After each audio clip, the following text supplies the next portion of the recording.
for a safe space where healing might take place, where everyone is valued. Given tools to maintain where equity matters. Less talk, more action, where anyone is welcome. Don't send them home packing, this is strong talk. When conversation pops off, speak life, reflect hope, promote choice and love folk. Strong talk, real talk, no jokes. Recovery, culture, community. Let's go. Hello, and welcome to Strong Talk, a podcast dedicated to the discussion of equity, diversity, and family as it relates to mental health and addictions. A space not only to talk about challenges, but to explore and create space for solutions. I'm your host, Vic Armstrong, and I want to thank you all for joining me on this journey. I'm joined today by my guest, Philip Cooper, as we call him Change Agent Cooper, Executive Director at Operation Gateway, a boots-on-the-ground reentry service provider leveraging lived experience to decrease recidivism. Philip, welcome, brother. Thanks for having me. Always good to see you and hear from you, Change Agent. Yes, sir. Yes, sir. It is always good to see you. You always have on a message shirt. I love a good message T-shirt, and so you always have on a good message shirt. So I'd love to see that. It's good to catch up with you because you have been doing big things, man. Tell me a little bit about the organization first. And I really want to get into your story, but tell me about the organization that you're leading now. Oh yeah. So Operation Gateway, man, grassroots. I didn't start out with a vision to be in the grassroots. I was just a person who had lived and survived incarceration, who had survived, living in drug-infested neighborhoods. So I had all this lived experience. And then, after getting out of prison, going and getting a job at the community college, I already knew a lot of these gaps. You see, like when they were talking about disparities and gaps in services, in my mind, I already had ideas because I knew what it was like for me. You did. Yeah. And so what ends up happening is I have these programs that I was doing from organization to organization. And each time, whether it would be a substance use disorder focused program or a justice impacted program, I will always implement like some type of reentry component. But it was never my organization. So reentry was just like an add-on as time allows. And it got to the point to where I was just fed up with it because I was seeing really Black men be the ones who got it the worst because we make up almost half the prison population in North Carolina, and so I was seeing all of these people that was just falling in the gaps, and I had to answer the call. You did, and eventually started a nonprofit and got a board who was all behind me because they had seen the work that I had been doing over the years, and here we are, my brother. Yeah. Well, look, so now you didn't have a Change Agent Cooper, when you were trying to re-enter, back into mainstream society. Talk a little bit about your journey. How did you end up getting incarcerated, and then what's that journey been like for you? Well, man, I'm gonna tell you, first and foremost, and I hope to say this multiple times while on the podcast today, and thank you so much for having me and being a voice for the returning citizens. I don't take it lightly. But reentry has to start. Reentry services have to start prior to a person being released. It must happen prior to the person being released. It don't start the day that they get released. Right. So the thing that happened with me is that I get out. I was already like under the gun, trying to get life together, trying to get a resume, trying to get a job and all of this stuff. So for me, there was not a Change Agent Cooper that was working with me. But what I will say is I stayed with my dad. And that's one thing that I had that a lot of people don't have. And that's one of the social determinants of health when you start looking at social and community context. You did. I had a father. And then having the environment that I was living in was in his house. He had a 4-bedroom house. He's a Vietnam veteran with a dog. And his son moves in. You did. So it was different for me. It was different for me with the housing component. But everything else was a struggle. Black man with a violent conviction on his record. There was a fast food restaurant that we was at, we took the kids to over the weekend at the birthday party sleepover. And every time I'm at that particular restaurant, I remember when I used to work there. And in my mind coming out the penitentiary, I told myself, I was like, when I get out, I'm going to get a job, but I'm going to work at this restaurant because it's easier to get jobs at fast food restaurants than anything else. I'm going to work at this fast food restaurant while I'm looking for a better job. Man, that fast food restaurant wouldn't even give me a job when I came home because of my record. And so it was hard. It was hard. Yeah. My mental health services didn't start immediately after prison when it should have, and it could have if there was a liaison, an intermediary between, which is what we do now. You know, my mental health services didn't start until maybe about a year after the fact, after I had already had a panic attack. You see, like I remember when the movie Lincoln came out. I'll never forget Abraham Lincoln. That was a pretty good movie, by the way. They didn't pay me for that promotion, but I was in the movie theater watching Lincoln, and I had a panic attack. And the person that I was at the movies with didn't know what was wrong. Did she need to call an ambulance? I had to rush out of the theater. Yeah. Yep. Yeah. You know, one of the things that I love about you too is when I first met you was that you're real. You know, you don't try to sugarcoat things. You know, you talk about things in very real life terms, which also resonates with a lot of the folks that you deal with, because they don't feel like they're dealing with the system. They feel like they're dealing with a real person. And you have been really, really involved in peer work, community health worker work, and you talk all the time about how important that lived experience is. Can you talk a little bit about that? Why is that lived experience so important, and how does that play into the work you do now? Well, you know, in the Black community, especially now, I say marginalized communities, because you can get the same issues in rural areas that's mostly, you know, poor white folks that you can get in the city Black folks. You know how it is. You know, all skin folk ain't kin folk, you know. But I'll tell you this, man, when it got down to the point of me being willing to talk about my addiction issues and my mental health issues, it took somebody that looked like me, that I thought understood me, to really open up. And so what I'm saying is lived experience is required if we are to sustainably slay stigma. We will not sustainably slay stigma with grants that end in a year or 2 years. We have to change the mindsets of communities. And in order to change the mindset of communities, it takes community leaders that with lived experience. Now, everybody ain't got to have lived experience, but lived experience needs to be at the table, because for people from the outside that's in them trenches, them people that's going to detox or need to get into detox, they got to know who they can call, who ain't gonna judge them, and that tends to be those people with lived experience. I can have a conversation with somebody about me being geeked up out of my mind at the motel, you know what I'm saying, and it resonates with somebody to where they're like, oh man, he done did that too, and the next thing you know, they ready to open up about everything, bro. I done seen it. Yeah. You know, I remember, I guess it's been 2 or 3 years ago now, when I was riding with you in Asheville, and I remember somebody called you on the phone. It was somebody who just got released and was trying to get situated. And I remember you said to me, you know, I have to stop and run by, I think you had to run by Walmart. You buy a pair of pants for this guy so you go to an interview. And then you talked about, you know, helping folks get their birth certificates. And one of the comments I remember you making was, you know, some people can come out of prison and all they need is a pair of boots to go to work. But for a Black man, it's a very different experience. And it kind of goes back to your experience with the fast food restaurant. But the thing that resonated with me about spending time with you that day was you were getting down in the trenches with folks, not telling them go do this and go do that, but you were getting in there with them and you know, helping them. You know, we tell people to pull themselves up by their bootstraps, but in your very real example, it was sometimes that's not enough, but you were willing to get down in there with them, and that to me speaks to that lived experience. But where does that kind of mindset and motivation come from? Well, it really comes from, like, when I was in prison, Vic. When I was in prison, so my peer support experience started while I was working in prison. I was what they call a peer counselor with a New Direction program. And so when I was in there and I was working, and I was still young myself, you know, I was 26.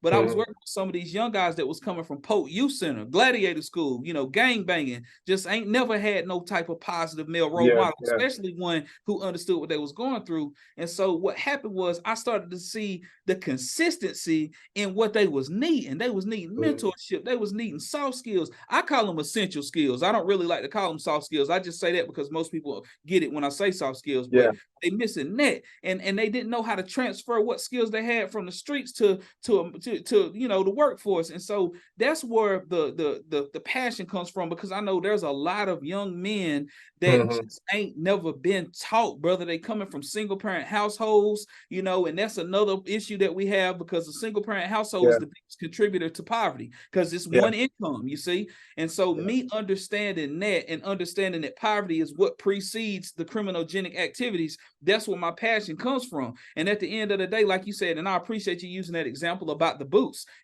Some people telling them to pull themselves up by the bootstraps, and I'm out there like, let me make sure you got some boots, bro. You know what I'm saying? Absolutely. I'm on boot finder mission. Yeah.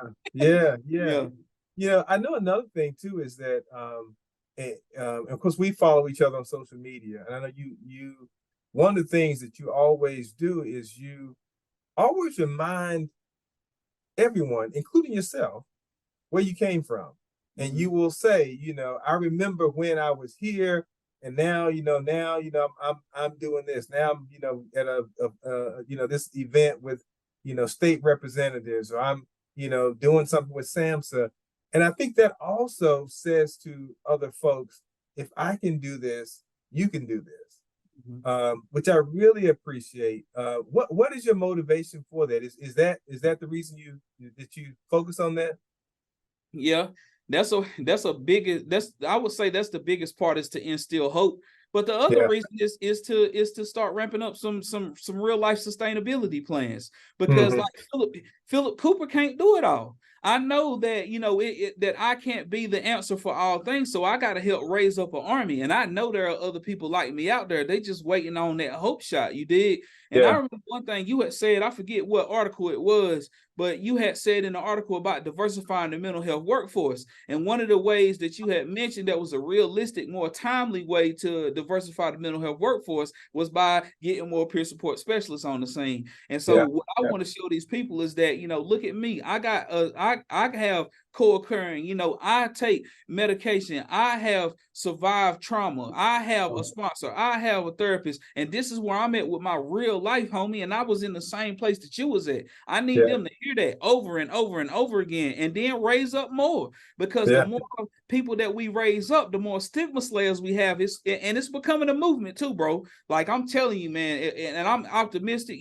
Next month is one of my favorite months. I'm counting down to it now. National Recovery Month, and it's a lot of us.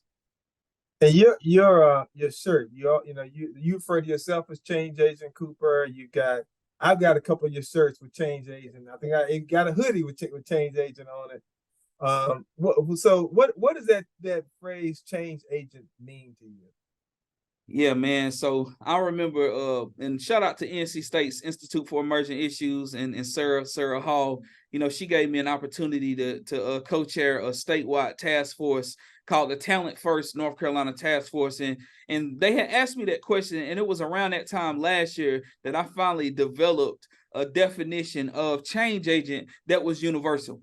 A change agent is a person who sacrifices to fight for the underdog. That underdog can be somebody who is wrestling with addiction or mental health challenges. That underdog can be that student that's in a single parent household and mama working or daddy working 2 jobs and ain't got enough time to be 2 people. They ain't omnipresent. The underdog can be, that student, that athlete on the team, that lacks something, has a coach, but they need coaching outside of the football field. The underdog can be that person that's graduating high school that ain't going on a 4-year college track, that needs some type of innovation so that they can have gainful employment. The underdog can be that veteran. You feel me? That veteran that just came home from the military, and hasn't been able to, reintegrate into society as smoothly as they wanted to. The underdog can be that single parent that's trying to figure it out. North Carolina is a childcare desert. You dig? People can't get childcare the way they need to.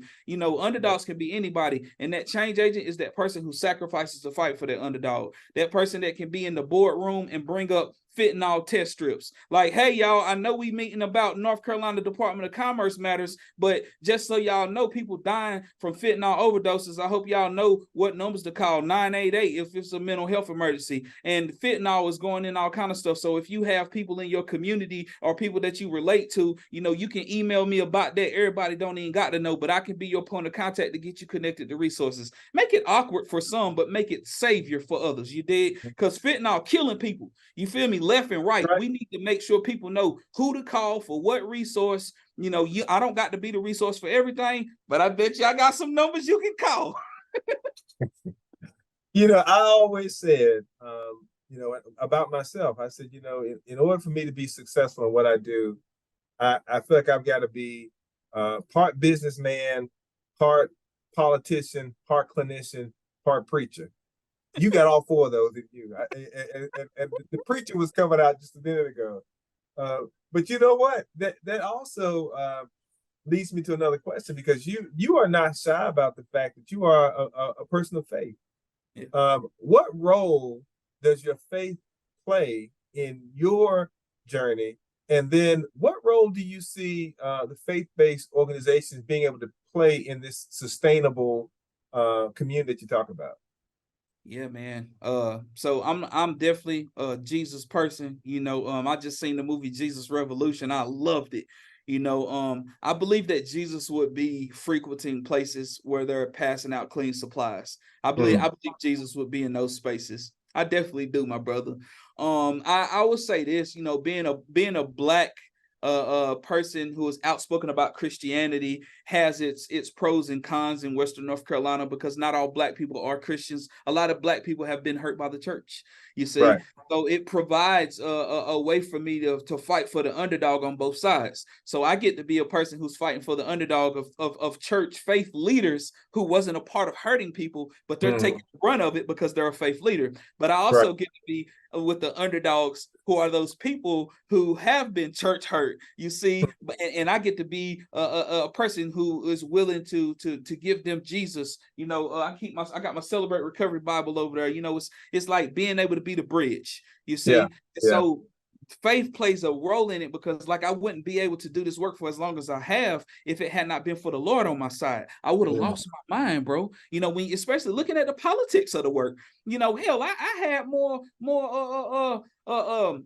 some of the people I was in with prison had more ethics and morals than some of the people in corporate America. Like I see more backbiting and stuff, to where it's like, dang man, that was phony. Like, you just said that about this person, and I seen you with this person. How you feel? Yeah. Like, you know what I'm saying? You don't do like that on the yard. On the yard, you get held accountable. So it's like, you know, at the end of the day, like, my faith is my fuel. Jesus is my transportation. You know, I don't overwhelm people with Jesus. I make sure they know I love the Lord. I mean, I love CR bracelet on. I like got subtle pieces for people to want to ask a question or whatever. I don't push religion. I let people know where I stand, but I'm also outspoken enough to the point that people understand that I'm not what they was hurt by. Yeah. Because I was hurt by them too. Yeah. When I see you reference your faith, either when I hear you speak about it or when I see you reference it on social media, my takeaway from it is that it in part keeps you grounded. It keeps you humble. It reminds you of where you came from. It reminds you, you know, we always talk about a higher power, and it's you know, you're reminding us all that you know, you can't do this on your own. And however you relate to your, or identify or define your higher power, we all need that higher power in order to make it, because you can't go from rock bottom to the areas that you've risen to on your own strength. And so, you know, so that's the way I take it. I also like the fact that you don't try to push your beliefs on other people, but you do lead by example. And I think that's always important as you relate to, you know, a lot of people that don't do that, or at least the example they're setting is not one that we want to follow. So one final question I guess I'd have for you is, to anyone out there, whether they are someone who's coming out of incarceration, or someone who's struggling in any aspect of their life, what would be your message to them about their ability to recover and rise above their circumstances? Well, one of the things I learned when I was in treatment myself was the opposite of addiction is connection. You know, I will let people know it's all about connections, and connections with the right people. You know, having those people in your circle who genuinely want to see you well. And where to find those kind of people. There are places to find them in, recovery meetings. You can find them in church. You can find them in support groups. You can find them in online meetings, right? You can dial 988. It's about that connection. You did. And then reminding them that part, you can't do it by yourself. And it's okay not to do it by yourself, because at the end of the day, like my worst enemy is me. So I need somebody to help me keep me in check. And it ain't got to have to be no big old circle of people too, like reminding you, like you do not have to have a ton of people in your circle, but having some people who genuinely care for you and want to see you well, and vice versa. Iron sharpens iron. That's what has worked for me. People who will help me live life on life's terms, because life will show up. And when it does, who you going to call? Do you have a person that you can call? If you don't, your first mission from Change Agent Cooper is to frequent those places where you can identify someone who genuinely cares for you, that you can call on in a hard time. I could not have said it better myself. I will tell you, Brother Cooper, you are one of those people that I think for anyone who meets you one time, they're not the same after that. Your energy is infectious. I think everyone who has a conversation with you walks away wanting to be a better person, both for themselves and for anyone around them who's less fortunate than them. So, I applaud you for the work that you've done. Every time, we keep in touch, but every time I hear from you, you've taken another step. You're doing something different. You're doing something new. You're stretching yourself. Been a couple of times, I know you reached out to me and said, "Hey, should I do this?" And I might say, you might want to slow down a little bit. Doesn't stop you though. You keep right on moving. So I appreciate that about you, man. You are doing good work. You're doing big things, and I'm just so proud of your journey, man. I cannot tell you enough how proud I am of the work that you're doing. Thank you. I appreciate that. You definitely met me at a time when I was like trying to figure out how to build a foundation in this work, and now it's a whole live organization and stuff. So thank you. That means a lot coming from you. Yeah, thank you. Look, thank you for being my guest today, Philip Cooper. And thank you to everyone for joining us today for this conversation on the Strong Talk podcast. Until next time, I am your host, Vic Armstrong, reminding you that this is Strong Talk.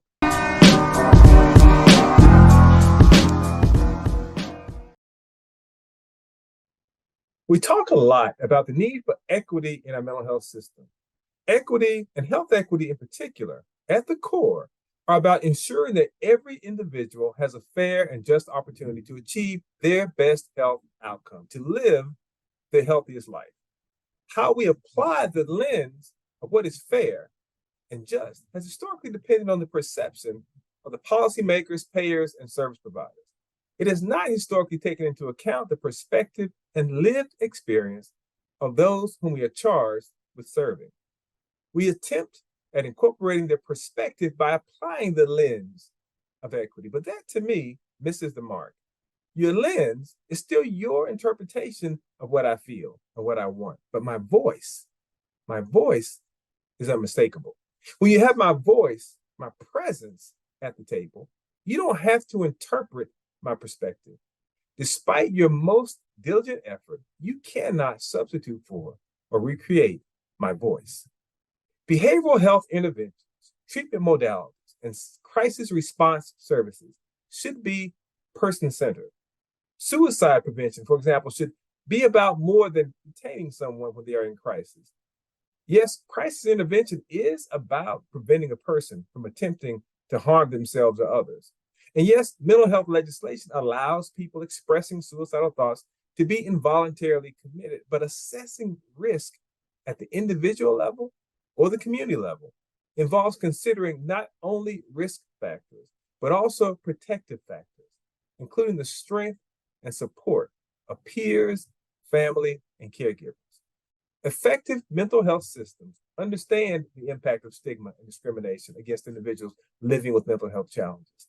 Effective mental health systems also understand how the availability of peer support services or the presence of family members and caregivers can offset that discrimination and normalize an otherwise traumatic experience. We can address many of our access and equity issues, create more resources in communities where people live, work, play, and pray, and support efforts to build a workforce that mirrors the population served by acknowledging that we have a ready-made but underutilized workforce of individuals with lived behavioral health experience, Black, white, Latino, Asian, Native American. We have to utilize the peer and caregiver workforce and pay them a living wage. By giving voice to those with lived experience, we can reimagine our approach to behavioral health. Without the intersectionality of clinical expertise and the voice of lived experience, our approach will be ill-advised, ill-informed, ill-fated, and we will speak to the opinions of intellectuals, the desires of legislators, the monetary demands of payers, and the access issues of providers, rather than those of consumers and families. While we recognize the importance of resilience, we also acknowledge that people are only as resilient as the opportunities available to them. And because they are resilient does not mean that we should depend upon their resilience to balance our business model or expect them to patiently wait in silence. Historically, marginalized individuals, whether marginalized due to race, ethnicity, or diagnosis, should be heard. Their voices and the voices of those who love them should inform our policies and practices. And they're not looking for a voice for the voiceless. They're looking for an opportunity to have their voices heard. We have the resources to build a better system. We need only listen to the experts, the real experts. And that is Strong Talk. What's the word? What's the word? Word, strong talk, strong talk. What's the word? What's the word? What's the word? Yeah. What's the word? Strong talk, strong talk.